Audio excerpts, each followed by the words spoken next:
তো আজকে আমরা আলোচনা করব ফার্স্ট এবং ফলো ইন কম্পাইলার ডিজাইন। আমাদের কম্পাইলার ডিজাইনে ফার্স্ট এবং ফলো কেন ব্যবহার করা হয়? কারণ পার্সিং টেবিল তৈরি করার জন্য। হ্যাঁ, পার্সিং টেবিল হতে পারে আমার বটম আপ অথবা টপ ডাউন। এখন আমি আসি ফার্স্টের কাজটা কি। তো ফার্স্ট আমাকে বলে দেয় আমার মানে নন টার্মিনাল যেগুলো আছে, হ্যাঁ, আমার গ্রামারের নন টার্মিনাল যেই রকমের মানে যেই প্রোডাকশনটা তৈরি করে আর কি, ওই প্রোডাকশনে কোন টার্মিনালটা আগে আসবে, কোন টার্মিনালটা প্রথমে আসবে।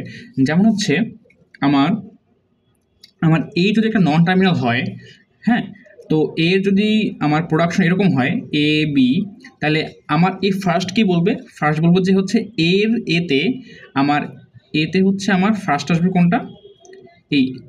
এই নন টার্মিনাল, এই টার্মিনালটা আগে আসবে, এটি আর কি বলে।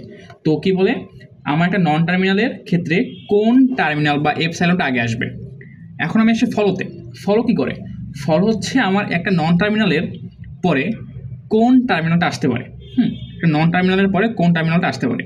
তো এগুলো আমরা করতে দেখি যে এখন যদি আমি একটা গ্রামার লিখি এখানে,